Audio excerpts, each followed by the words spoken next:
Magandang umaga. Sa wakas, nakabalik na tayo dito sa Digman, Tambak. Ganda ng sky. Ay, ang ganda, tingnan mo. May bird. Ang ganda, oh. Can you see that? Hello! Caught on camera ang ating hatching airplane. Okay, yan po ang ating karagatan. Dito tayo. Kamusta naman kayo, guys? Sino ba dyan nanonood? Kung nanonood ka, please comment, like, and subscribe. Nalalapit na ang ating next adventure. So I find time na makarating dito sa ating favorite spot nang walang topic at walang naiisip na topic.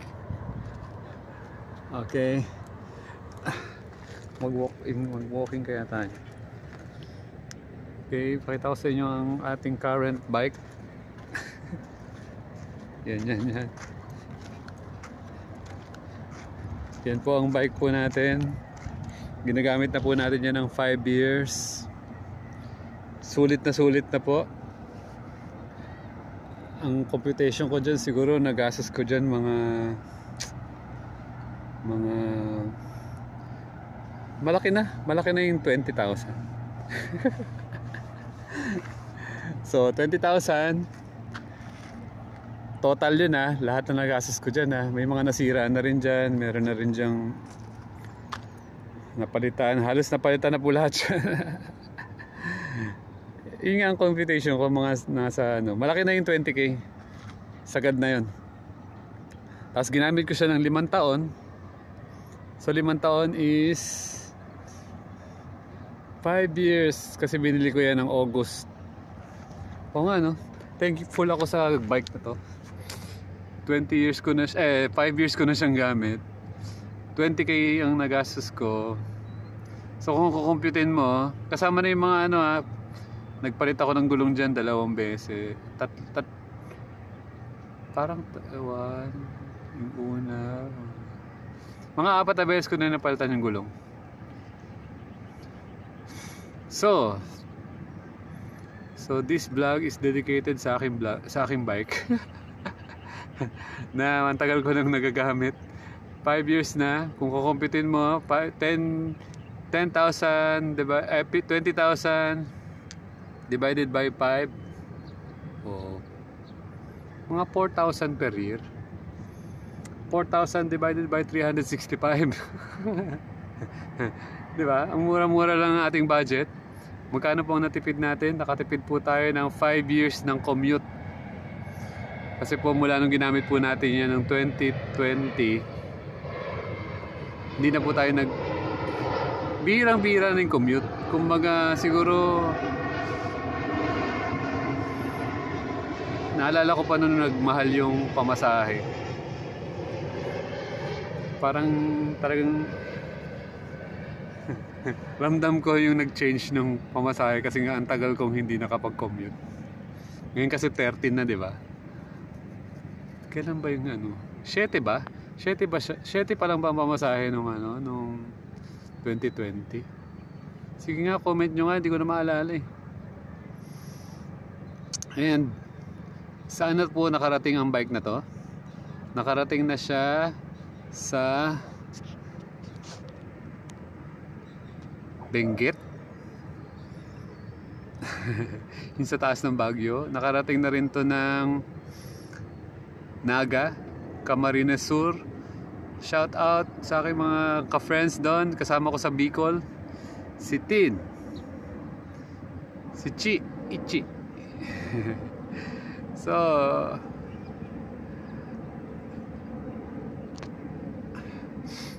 ang natakbo ng bike na to, umabot na to ng tansya ko kasi yung first year nito parang nakaagad ako eh. Tama ba? Hindi ko kung 10,000. Pinost ko yun eh, 10,000 kilometers. So tansya ko nito, baka nasa na to, kung per year 5 years, nasa 50,000 kilometers na yung natakbo. Kasi everyday po tayo nagbabike. Everyday, bihira talaga. Kasi nga, yun lang, pag di ako lumalabas ng bahay yan. Hindi siya na tansya ko yan, nasa 50,000 kilometers. So gaano karami yung natipid kong gasolina, etc. etc. Lahat ng lakad natin. So, saan ka pa nakarating? Karamoan. Shout out kay Ichi. Ayan. Ang unang travel nitong bike na to, nung binili ko siya, ay nung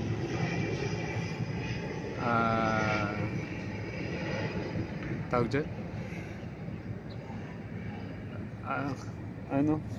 Sila Birds, mga taga-Alima,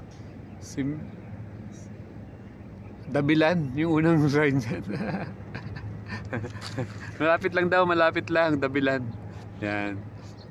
Unang ride yan. Tapos after no, na-join tayo sa TTC, Tropan Trinks. Ang tagal po rin natin sila nakasama sa lahat ng iba't ibang ride. Halos lahat ng Cavite sinamahan ko. Meron kaming Dabilan, merong ilang beses yung Kaibiyang, ilang beses yung Puerto Azul, ano pa ba? Sila Herbert, yan. Lagi kong kasama nung umpisa. Punta kami ng kay Labne. Ang daming memories ng bike na to. Amazing! Tama talaga yung decision ko nung binili ko yan. Ayokong sabi ko hindi ko muna i-upgrade. Tapos unti-unti ko lang. Imagine mo, nakatagal na siya ng 5 taon. Okay. Next, shoutout sa ating mga donors. Yung donors ng ating mga murang accessories. Ito pong nabili po natin yan sa Shopee. Yan, 3 poste yan, kaya matibay yan. Ito galing to kay Bro Danny. Itong Tapalodo. Yan, matibay yan. Itong Zoom, binili ko sa Shopee yan. Ito Shopee.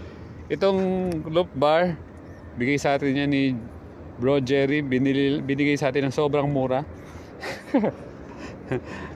Ay, kasama rin tong ating Sun Tour fork. Yan.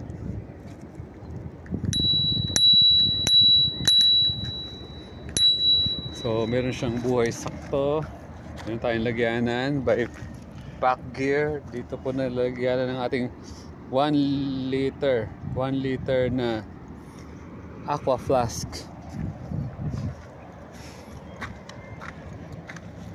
Diba? Ang ganda-ganda niya kasi ang dami niyang narating. So hindi siya masyadong nalilinis. Talagang parang naging utility bike. Shout out kay Rat Ride, Tropang Trinks. Ito po siklista sa sa binigay sa akin ng taga Palawan. Motives, Victoria Bike Trail. Ating mga vegan bikers, sarap magbike. Kay Bro Ian Howe, Mahes 100. Ano pa mga sticker dito? Kalibotan, etc. Siyempre ang ating pinaka-special buhay sakto, yan yung luma. At meron din tayong bago. Yan.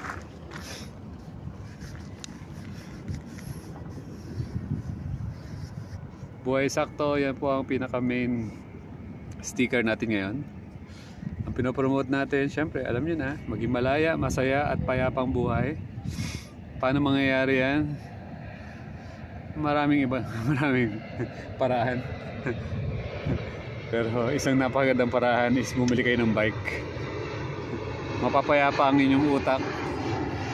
Kasi ano eh, ang purpose siguro ng bike sa akin is nabigyan niya ako ng peace.